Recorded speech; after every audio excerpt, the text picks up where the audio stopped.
Hey, good afternoon, everybody, and welcome to another episode of the award-winning recovery podcast, Get in the Herd, brought to you by the McShin Foundation.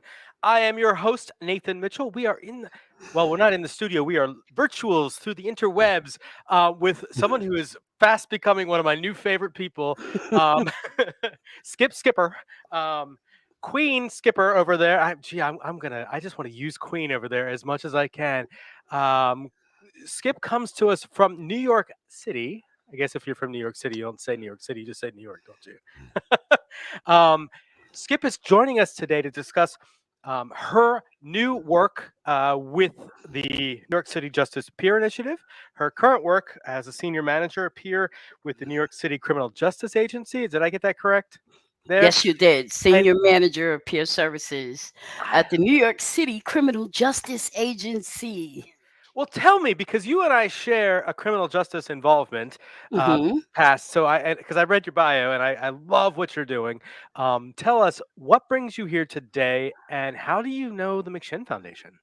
Okay, so I know the McShin Foundation through Honesty, Yeah. who is one of my very best collaborators, and we have spoken on a few panels together. I bring the East inflection, I bring the New York City swag when it comes to talk about recovery, about the criminal justice system, about the intersectionality between criminal justice and behavioral health. So I am a living embodiment of that intersectionality. My name is Skip. I've been in every system New York City and New York State has to offer. So I've been homeless. I'm in recovery from substance abuse, long term recovery since Mm. 2007. Uh, I've been involved in the family court system. I have been back and forth numerous times to jail, prison, and all of that. I've been in mental health programs. I've been in drug programs. You know those houses, the Phoenix houses and the Odyssey house. I can still recite part of the slogan from Phoenix House. Our symbol, the phoenix, arose from the ashes of the dead. And that's basically what I did. Because with my history and all of my background and all of my lived experiences, I was generally out there doing nothing, being nothing, doing nothing, getting into trouble, going back and forth to jail until I ran across that wonderful aspect called recovery. And then once I got into recovery, once I like to say I got me some recovery, I realized that there was so much more that I can do, so much more that I can be. And today I am strictly for reforming the criminal justice system, which tried to break me and didn't because I am unapologetic. My name is Skip, and I am not going to apologize for my lived experiences. My past does not define me, but it made me who I am today. And today I'm proud of myself. That's a fantastic introduction. I know that I don't know. Honesty's probably not watching because she's in Florida right now. But I know when she Mhm. told me to reach out to you, and she asked me to reach out to you, and she told me about you, she said you're gonna love her. And I said, Oh, I thank looked at you. you, and I'm like, and Honesty and I are like that. We're like brother and sister. hmm hmm And so I just we have a we our hearts around here are all in the same. We have one heart beating. Um, beating beating I don't know around here, and it's hmm it's really awesome to be able to feed off that great energy and to bring in new people and learn from the experience around here. Thank you. I so appreciate the invite. I am so with getting in with the herd. Yeah. Glad I'm riding along with y'all on this day. You know.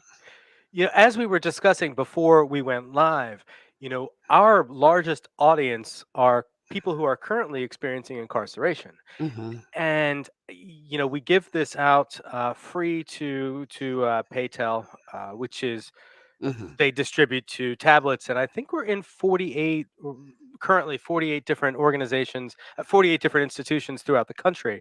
We've even had Wonderful. yeah, and like to the point where I didn't even know we were in Utah, and we actually got a participant come from Utah a couple months ago, Oh. and she was here for a 28-day program and went back, and that was that was astounding to me. I didn't realize our reach. It wasn't. I don't think it was a Get in the Herd podcast. I think it was a Care Talks video. So Mhm, mhm. you'll be on there twice Yeah, somewhere. yeah, Yeah, yeah, yeah, yeah, yeah, but yeah. that is amazing. There is so much that we need to do to uplift our brothers and sisters who remain behind the walls. Yeah. Not only building out appropriate policy and procedure for them upon release, but just giving them something to look forward to know that they're not alone, that we got you, we're pulling for you. And even myself, I've been behind the walls. I've been there. I've been up in the mountains wearing them greens. I know how it is. I was not locked up when tablets came through, but Right. I can just simply imagine how wonderful that would be to remain connected, to get news. They didn't have that when I was coming through. Yeah. And I consider that definitely a step up. Yeah, yeah.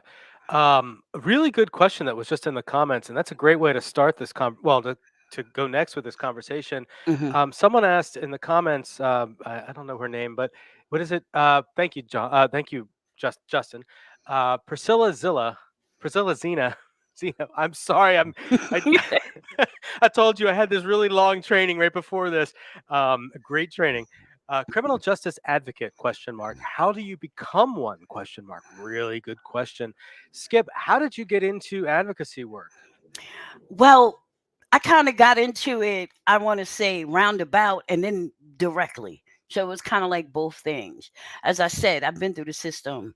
I've been there and I've done that. I work in the system.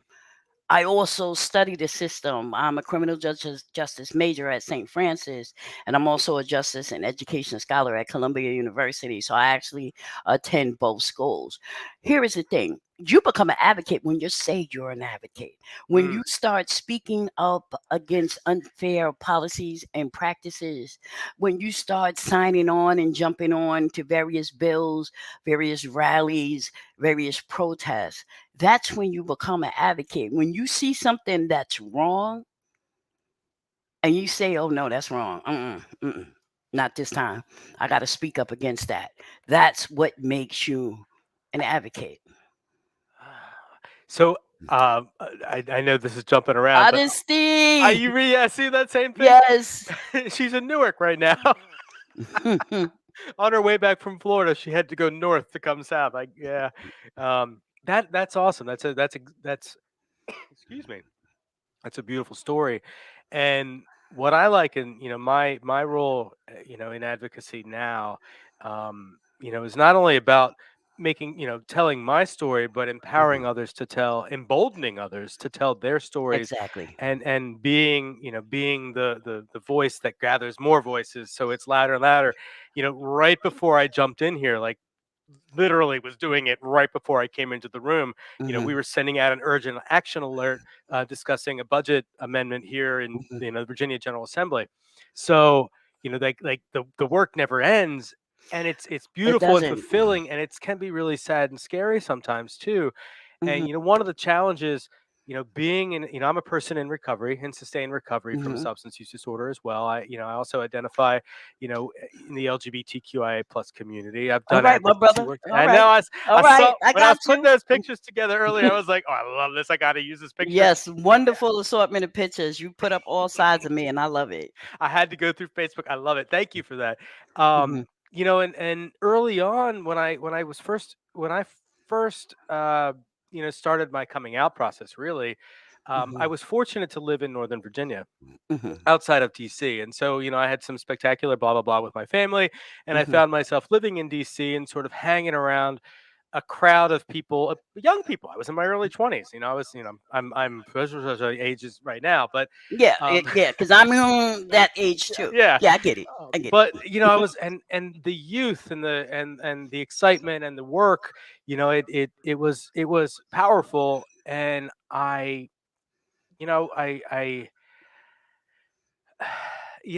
I don't think I appreciated the work that we were doing at the time. I recognize now so much of where I came from was from a position of privilege for so many reasons and on so many fronts.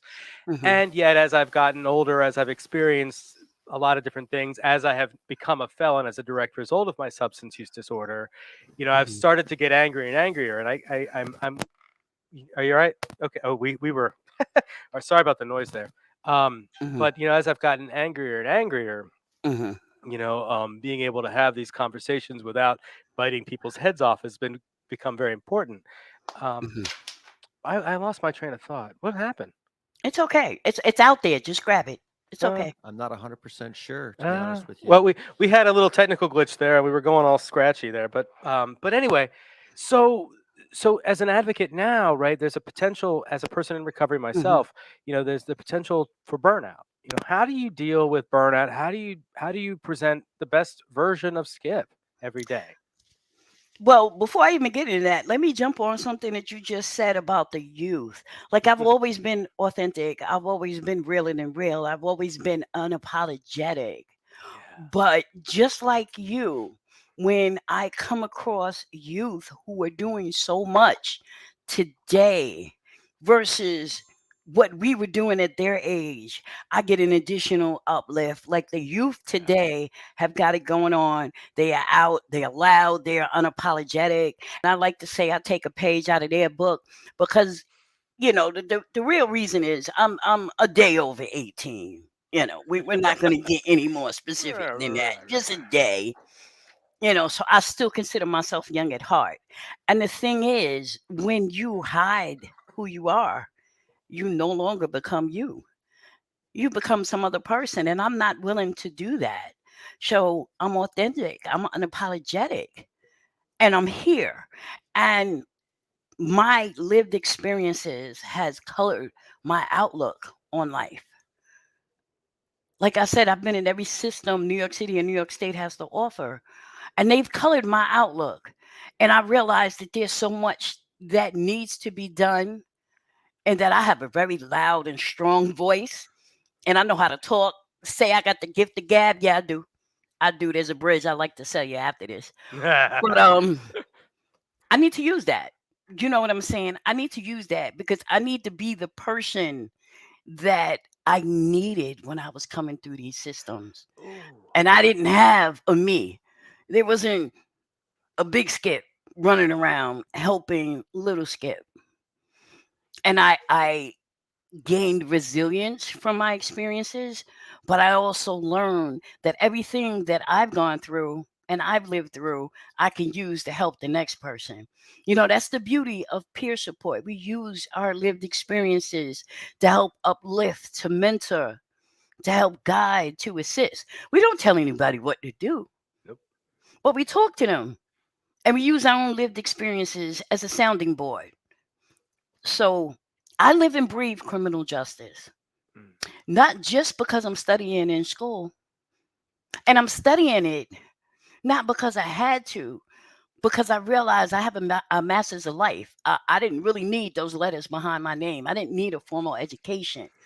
But the more I worked in the system, because I'm also a practitioner, I work in the system. The more that I worked in the system, I realized that my peerness was not enough, that in order to affect policy and affect change, sometimes you need to be able to speak the same language the policymakers speak. You need to be able to sit at the same table that they sit at. You need to be able to speak that collegial rhetoric.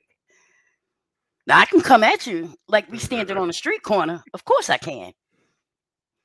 But I need to build up my repertoire. And to do that, I needed to go back to school because there were some things that I was missing that would affect the type of work that I'm doing and that I want to do.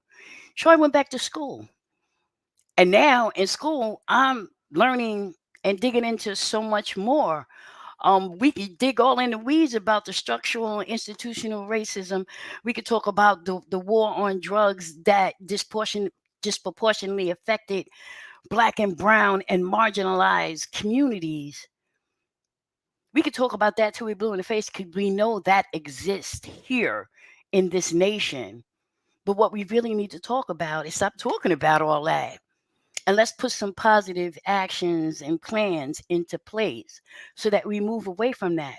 And who is the best one to help and reform if not someone who has actually went through the very same system we're trying to reform? And Mhm. that's how I got my start, because I'm loud. You're going to hear me. You're going to see me. You're going to hear me. Yeah, my name is Skip. No doubt about it. And I realized that I can use that to push forward this agenda that lived experiences. It's what's going to work the system into its best possible way. Because right now, there is no just and just us. But we are the Yeah. ones who can put that back. Like I say, I'm not begging for a seat at the table, which I used to have to do as a peer. I have come to realize I am the table. You need to come sit with me, because it's only through me will we affect the change that we want to affect. I am the table. Yes, I'm the I, table. I am Hmm. taking that. I am taking Oh, that. If I please, and I please. will credit you. You haven't seen my office, but behind me in my office, I've got a whiteboard, and on the board I've got Hmm. quotes and quotes and quotes. And Hmm. and I'm gonna add that to it. I am the table. Come to me. Please. Well, and that's let me credit the person who said something like that, and I just simply reworked it to better fit me. Shirley Chisholm, who was the first Black Congresswoman um to run for president of the United States. What she said was, if they don't give you a seat at the table, bring a folding chair. And I took that to heart. But I'm past the point of bringing a chair if you don't save one for me. I'm at the point now where I am the whole table. You need to bring your own folding chair and come sit with me. I don't need to bring anything. It all starts and ends with me and people like me and the work we're doing. Beautiful. Well, so tell me, you're transitioning into a new role in a few weeks Hmm. as the inaugural executive director with the New York City Justice Peer Initiative. What is the mission of the Justice Peer Initiative? What will you be doing? Simply put, we will be training and certifying justice peers. I already talked a little bit about that, but at the end of the day, when you look at the history, when you look at the war on drugs and the mass incarceration, well, we're some years past that now. Now we have all of these returning citizens returning back to our cities. But what are they returning back to? They're coming back to collateral consequences. And believe you me, I know about the collateral consequences. I haven't been locked up since 2007, but I still will have to answer questions if I try to apply for an apartment. In New York City, we have the MTA transit system. Because I'm a felon, if one day I'm trying to get to work or something, doing something good, and my Metro card fails, and I say, you know what? Train is coming. I'm running late. Let me just jump the turnstile. For me, because I'm a felon, I'll get arrested and have to go through the system. For anybody else, they might stop you on a platform and write you what is called a desk appearance ticket, which is just a paper thing that says, okay, you got to show up to court at this day and time to answer to this. Because I am a felon, I will have to go through the whole system, which is arrested, arraigned, laying up in central booking somewhere, waiting for my initial appearance. Basically 2 to 3 days lost because I'm somewhere in tombs underneath the court, waiting to be seen while locked up, eating stale peanut butter and jelly sandwiches or some type of mystery meat, which I still don't know what they make. I don't even want to get into it. But that's the thing, when you have a criminal justice background, a lot of supports that would be available to basically the whole population are not available to us, or we got to fight harder to get it. That's housing, that's appropriate medical care, that's access to education. I'm part of the big Turn on the Tap movement here in New York. They took away the college educations in institutions and prisons. They took that away, and we're fighting to get that back, because as returning citizens, we're trying to re-enter into society. And I don't know about y'all, but I'm not trying to get locked up and come home and fry somebody's burgers and dip fries all day. That's not a cost of living job. That's not something I aspire to be. What better way can we remake ourselves by having access to a college education? So that's also a big thing I'm involved in. At the end of the day, put it simply, when you have criminal justice involvement, you are tarred with a brush. Can you get rid of that black tar that's on you? No, you can't. It will follow you for years and years and years. Some states don't allow you to vote. Yeah. Some states you can't get public assistance. You can't live in public housing projects. If you're trying to look for a job and there's a background check, you're not going to get the job.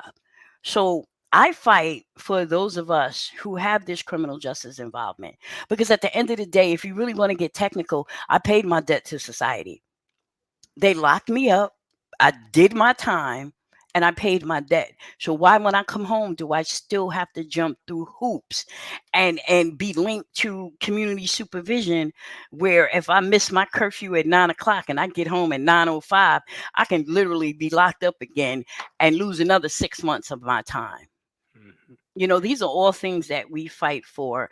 And at the end of the day, we deserve a second chance. We deserve equal opportunities.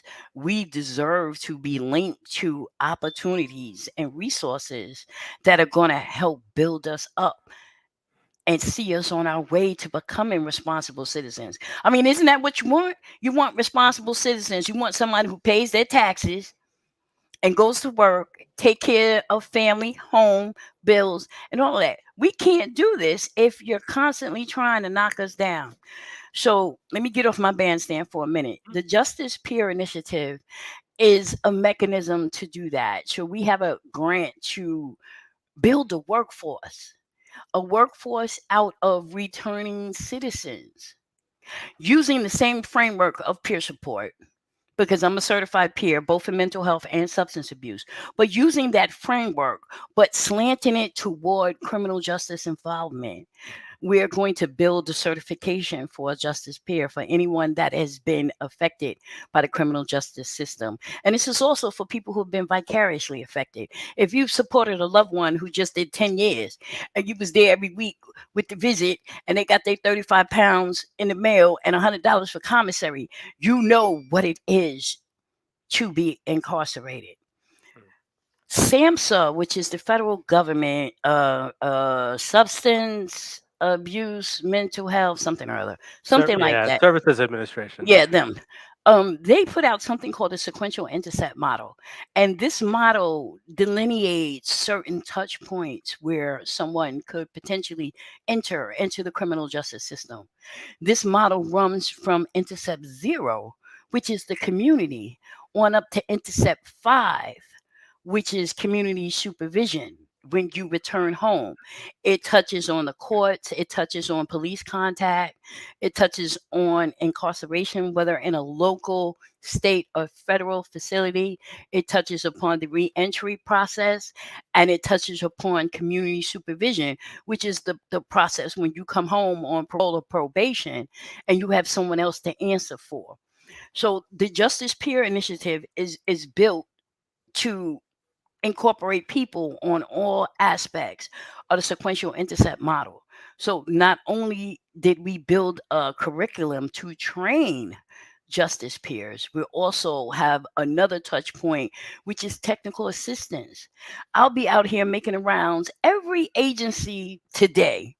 I want to say today, because the nation is woke after the George Floyd travesty slash tragedy. All of a sudden people woke up and said, hey, George, there's something wrong with the criminal justice system.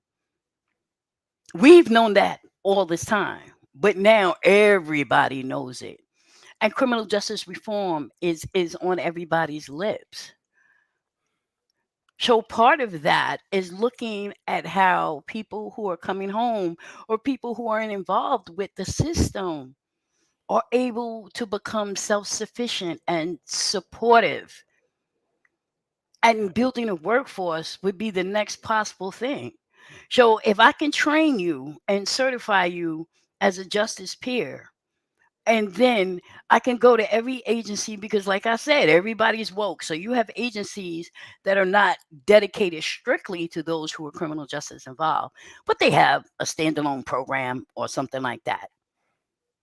But if I can go to these agencies and give these agencies some technical assistance where they can create space, reorganize organizational culture, and create space and hire these justice peers, we are building a workforce of justice peers to be able to talk and speak to people along all aspects of the sequential intercept model. And here's the thing, if I do my job right, and if I train enough people and get them inserted where I need them to be inserted, 10 years from now, we might not need a jail or a prison, because we will have intercepted everyone on the way there, have been able to use peer support in the framework of peer support and the peer support competencies, and got them to really think about what they're doing and how they're doing it, and maybe look at a new way of living. So we'll be able to deflect people.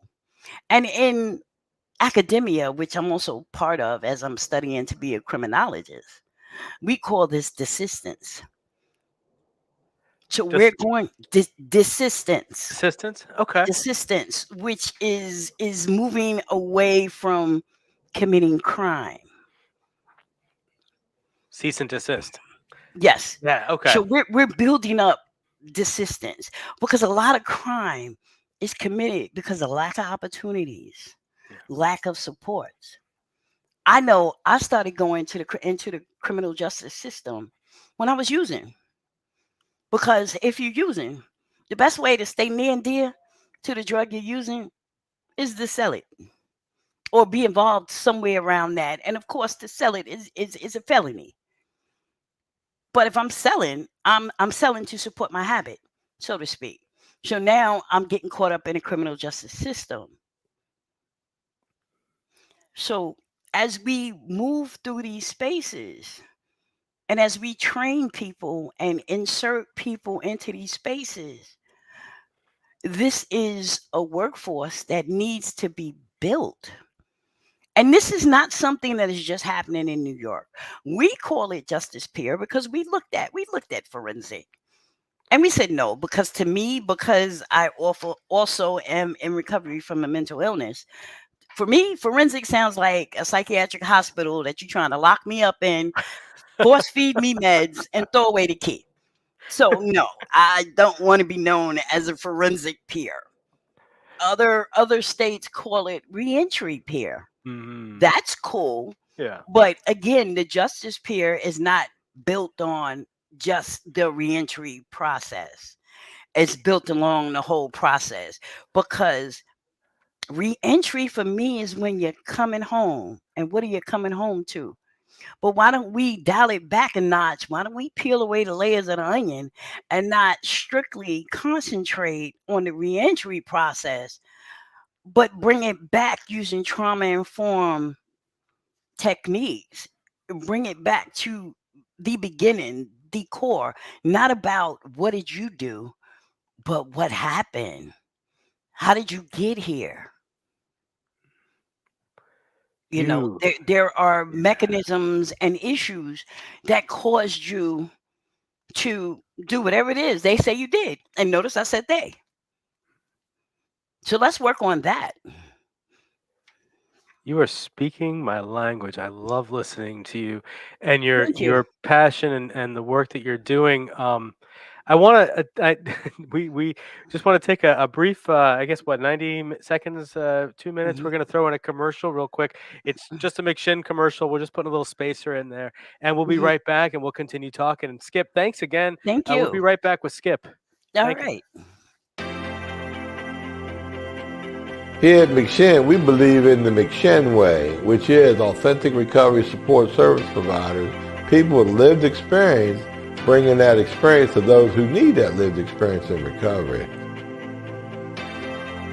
Here at McShin, we believe in many things to support our mission. We believe in women empowerment. What I love most about what we believe here at McShin is we believe in the authenticity of the peer-to-peer approach. Here at the McShin Foundation, we believe in giving people opportunity. Here at McShin, we believe in the inherent worth and dignity of every person. At the McShin Foundation, we believe in helping people reach their full potential. Here at the McShin Foundation, we believe in multiple pathways to recovery. Here at McShin, we believe in placing principles before personalities to help spread hope. Here at McShin, we believe that recovery is possible and that any person seeking recovery can become a more acceptable, responsible, and productive member of society. Here at the McShin Foundation, we believe in self-discovery. Here at McShin, we believe in saving lives and offering second chances. Here at McShin, we believe you can do this. Here at McShin Foundation, we believe that we can only keep what we have by giving away, which is why we continue to help others like us seek and find recovery.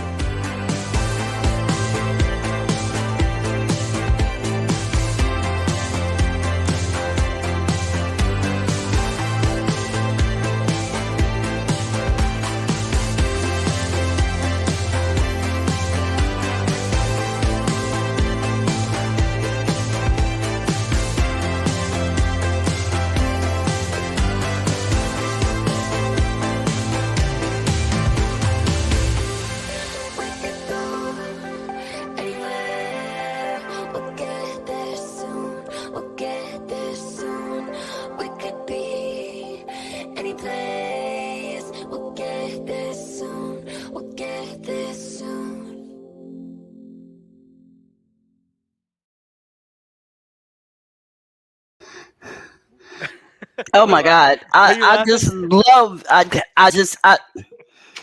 let me tell you something. When I got clean, it was through the old model where you were in a program and they made you go up on the roof and sweep the sun off the roof or move this pile of pebbles from this side to this side. You know, there were consequences.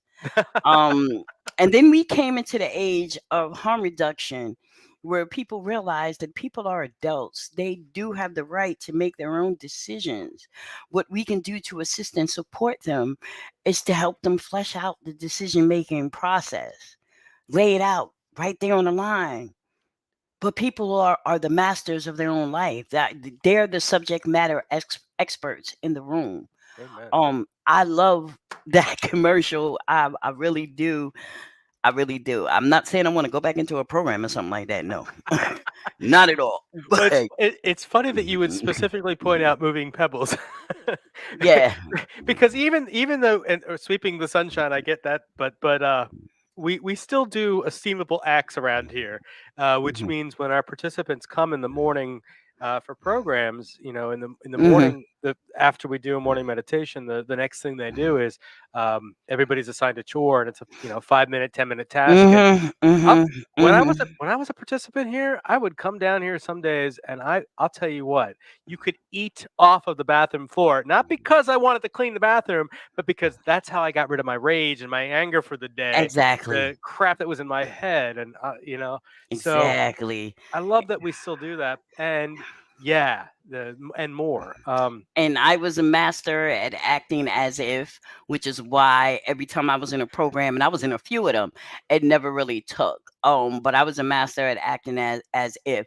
So I would pick a corner of the wall and sit there with a spray bottle and a rag, and every 3 seconds do like a circle and look around and see who's looking, and then slump. And then when somebody came by, I'd stand up and, But all of that is valuable because it gets you into yourself, and it teaches you who you really are.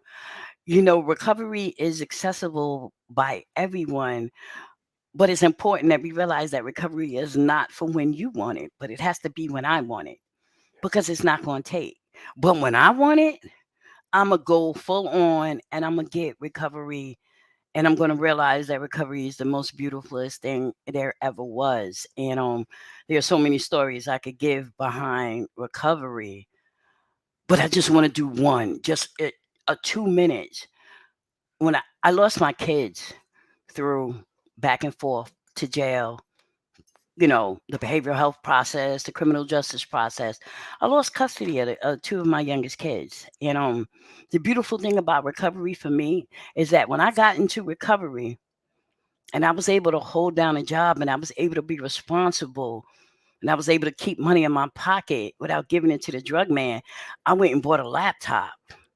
And then when I went and bought a laptop, I looked around and everybody was talking about social media. I was like, I don't know what that is. I'm old school. He's talking about Facebook. So I went and I created a Facebook account. And shortly after that, my two youngest that I had lost through the system, they reached out and they connected to me through my Facebook account. So if you unravel all of that, if I wasn't in recovery, I would have never had a Facebook account and I would have never been able to be reunified with my kids, my boys. And I'm mommy to them. I'm mommy. My youngest is 22 and my oldest is, oh my God, he's got a birthday coming up. Is going to be 28. But regardless of the trials and tribulations and the things we went through and the times that I wasn't there, like I'm still mom to them. I'm still mommy. And I would have never gotten that if I wasn't in recovery, and it's just beautiful. Just beautiful. You talking about this is a total tangent because that's how my mind works.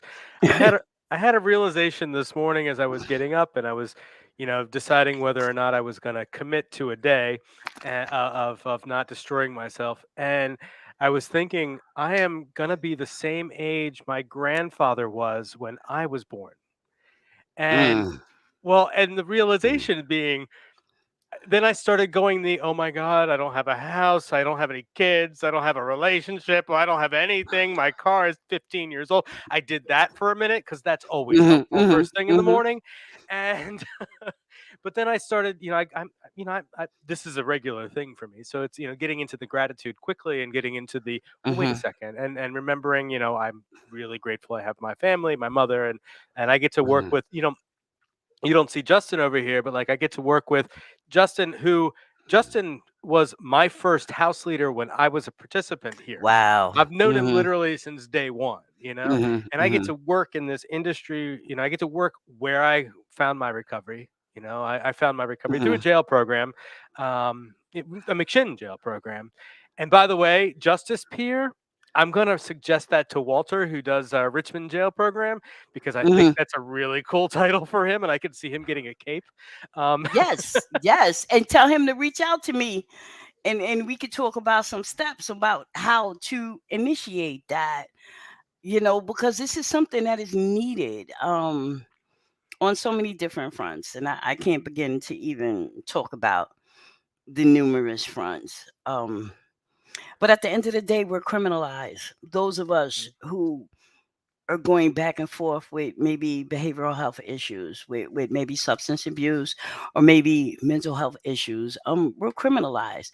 And that's the same thing as we're criminalized because of our economic status. So that's another thing I wanted to talk about. Where I work now, I work in supervised release, and this is a direct reflection of the new bail reform laws in New York City. So we have new bail reform laws where just because you got arrested doesn't mean that you have to be considered guilty. And that was like that for so many times, and also for me. And basically what it says is that the Constitution says you are guilty. I mean, excuse me. Well, you are innocent until proven guilty. An arrest does not make you guilty. But when you look at people's different socioeconomic status, it could be very well that you're guilty because you're poor, because you don't have $500 in your pocket at the time of arrest to pay a bail. And then you're criminalized because of that, and you have to go and sit up in jail through many numerous court dates until your case is adjudicated. But the same guy next to you who had a job, he had $500 laying around, and he committed the same crime, but he was able to pay his bail and continue in society living his life. But those who are poor or economically disadvantaged have to go lay up in jail and further harm their lives. They're not there for their kids. There's bills to be paid. None of this is happening. They lost their job, losing housing because they're laying up in jail because they didn't have enough money to pay bail. And some of them will eventually, their case will be adjudicated and they'll walk away with time served or not guilty. But not guilty. I was in jail for a year and a half fighting this case, and now I'm not guilty. But what about the year and a half I just lost? My family's in a shelter. I lost my job. So New York has instituted some bail reform laws and to kind of like even the playing field. And this is also helpful for those of us who keep coming through the system, because you're not given a bail. But what we can offer you is support and assistance and mitigating whatever issue that caused you to be arrested in the first place. So whether it's support about housing, whether it's a support about employment, school, kids, substance abuse, it doesn't matter. We're going to offer you support and we're going to assist you in mitigating all of those barriers. And at the same point, as we're working with you in the supervised release program, the judge is also getting positive reports, which it absolutely runs in your favor. Yeah, it sounds like a lot of the work that you're doing is a lot of sort of the work that we do here. I'll just own it. We do it too. As a it's a primary focus. It's one of the primary focuses of the organization. We currently have 3 jail programs. So we have individuals with lived experience going into the jails, doing the work. One of those programs is also a SAMHSA grant program, and that has a component where individuals can apply for a grant that would bring them here to go through our intensive program and then go into step up housing, into our recovery residences. And although we don't have it in the other 2 programs, we sort of finesse it with other grants and whatnot, and work similar things. And that's where I found the foundation of my recovery, through a jail program. It was extremely important, and it's so funny because this year I recognized a part of my story that I hadn't really hit upon. And right now in Virginia, Schedule 1, Schedule 2 narcotics is a felony. Imprisonment of up to 10 years.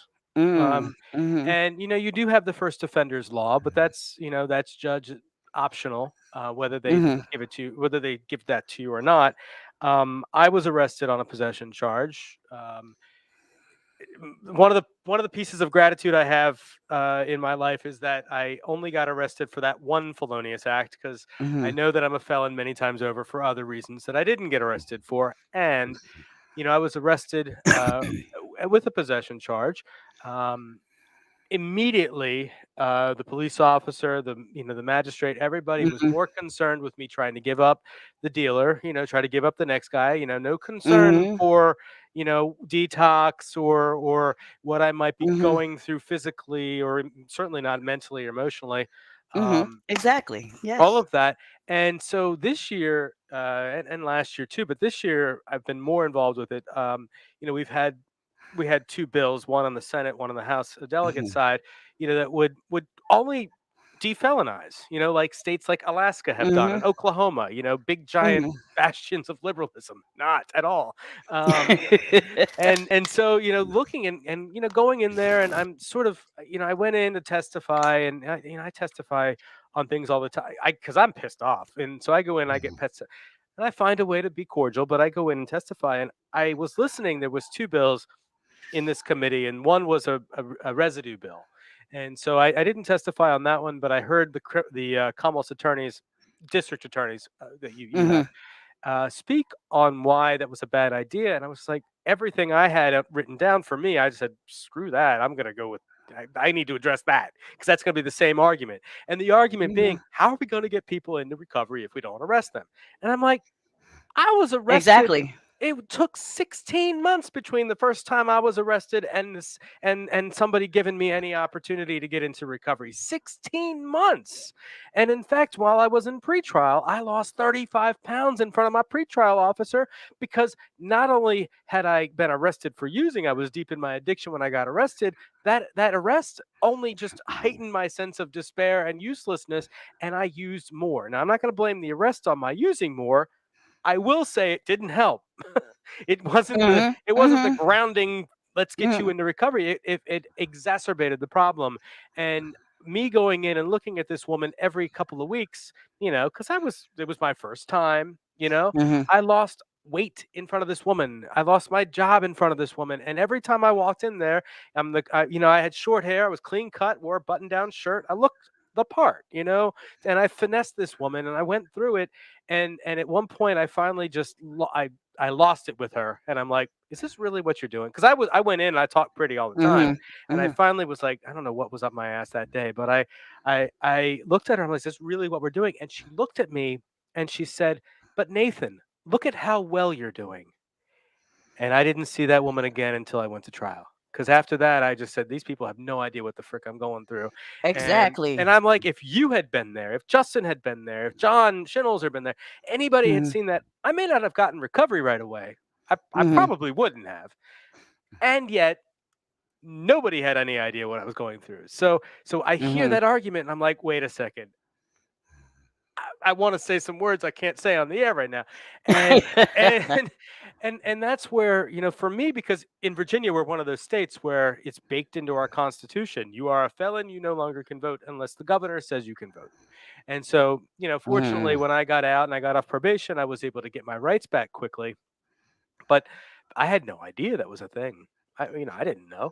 And I'm a guy who used to get out the votes work, As do we here, because that's knowledge that's not put out there for the general consumption of the community. But yes, we can. And in New York City, we can. And me and all of my justice advocacy groups at a certain point in time in different areas of the city, we're running Get Out to Vote. And we are targeting it specifically to those with criminal justice involvement, because it seems like everybody else wants to shy away from that. But nobody knows. And it's amazing the information that's out there that you're not making known to the general public, but that can help us. Yeah, there's a lot to do. There's a lot to do. There's a lot. Especially, listen, let me tell you something. When I was arrested, we had a saying on Rikers Island, the notorious Rikers Island. Oh, you wasn't arrested, you were rescued. You were rescued. Rescued. Because we would be so deep, and I'm going to keep this personal. I would be so deep into my using that me being arrested was the only thing that took me away from that. And even though I was arrested, I was brought to a place where I had a bed that I could sleep. I was given 3 awful meals a day, but I was still fed. Because when I was out there using, I wasn't thinking about sleeping. I wasn't thinking about eating. I was just thinking about using. So that term has a little bit of controversy, because then you have people saying, well, how can you be rescued in jail? But unfortunately, for some of us, that's strictly how it was. And yes, the food was awful. The jelly and bread was good, but the food was awful. But here was a chance for me to get nutrition into my body that was breaking down because I wasn't eating and I wasn't sleeping. So I was just like a breath away from keeling over somewhere because my body was shutting down. So there's pluses and minuses, but at the end of the day, what would have been sufficient and what would have been the best is not to look at me as a felon and as a criminal, but to look at me as someone with a drug problem and give me the appropriate help that I needed, not to just lock me up, but give me access to treatment, which never happened because once you have a criminal justice record, you have a record, and everything that is done for you will go by that record. It won't go by your needs. It won't go by the fact that you have a mental illness and maybe you need to speak to a doctor, maybe get on some medication. Who knows? It won't go by that. It'll go by the fact that, oh no, no, you just committed a crime. Let us throw away the key and lock you up. I don't know about you, but every time I was locked up, they tried to throw me up under the jail. It was nothing. Hey, I have a problem. Can I get some help? It was none of that. Thankfully, today, things are starting to become a little better. Like, we're still a long, long way from being a perfect system. Yeah. And we need to admit that a perfect system would be a system that just doesn't exist. Unfortunately, because of the way this country was built, and on the foundations that it was built, we probably will always have some type of system. But it's up to us to craft the type of system that is sufficient and of use for all of us. So we need to not look at punitive measures. We need to look at rehabilitative measures. And if the rehabilitative measures include drug programs or something like that, then give us that. Don't just lock me up and throw away the key and not look at the elephant in the room.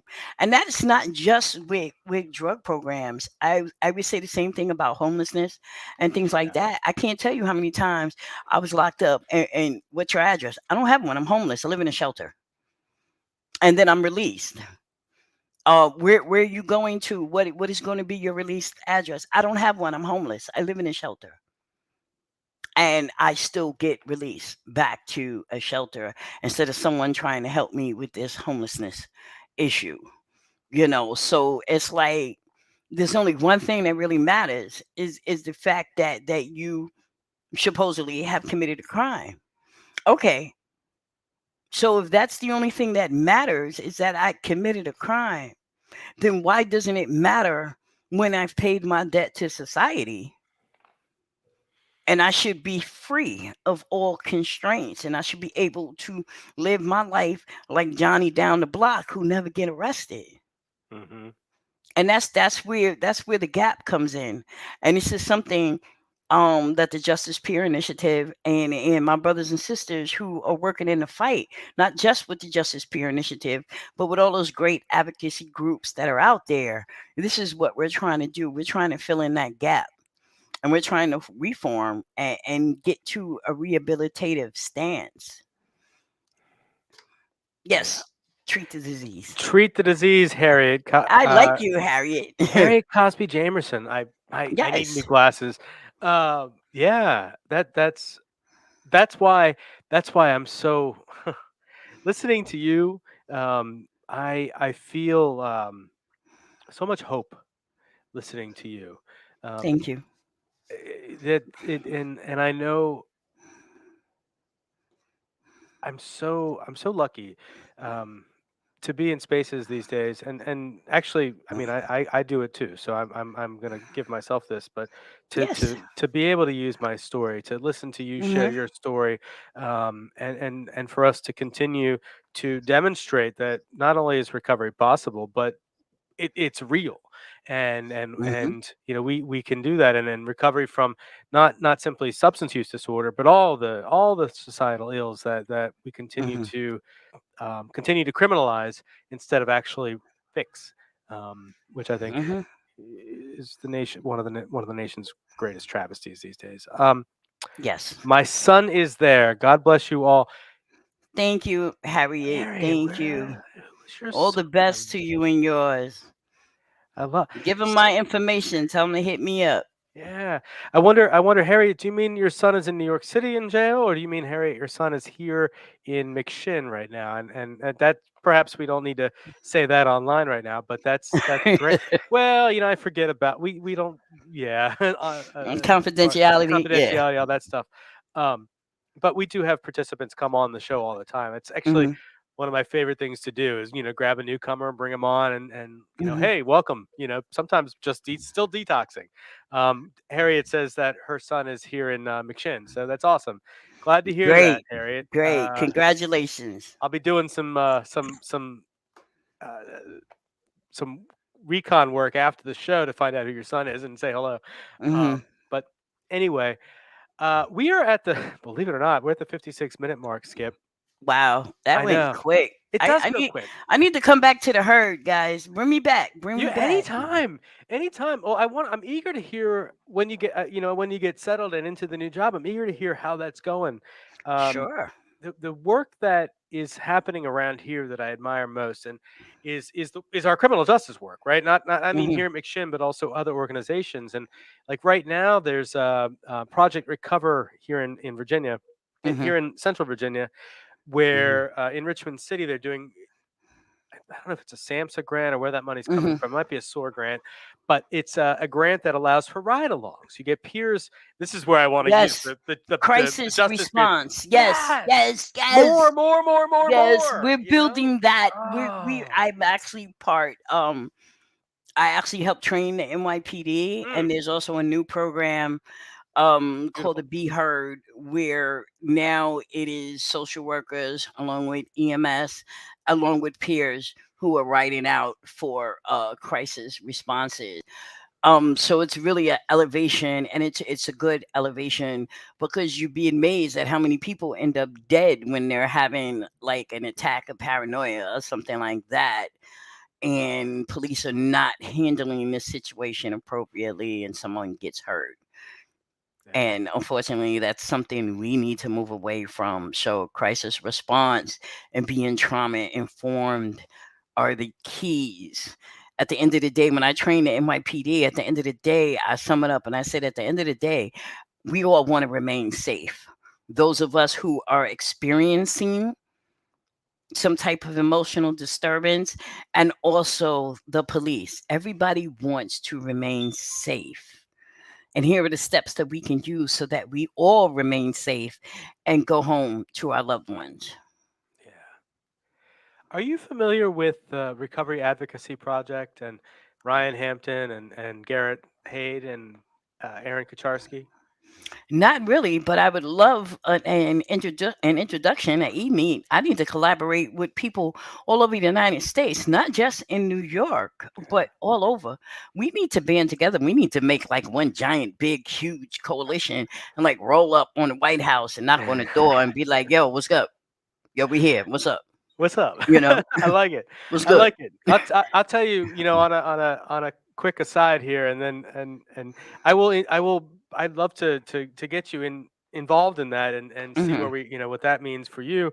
Virginia's Recovery Advocacy Project. So it's one big national project with Hmm. state affiliates, and the trainings and the interaction between the states, all that work Hmm. is so powerful to be able to hear what's going on in other places. Yes. We continue this conversation with getting the herd. So I mean, I get to have conversations with people all over the country And you're lucky, all the time. man. Oh, You're I lucky. love it. I'm You're so freaking lucky. fortunate. I'm like so Yeah. jealous right now.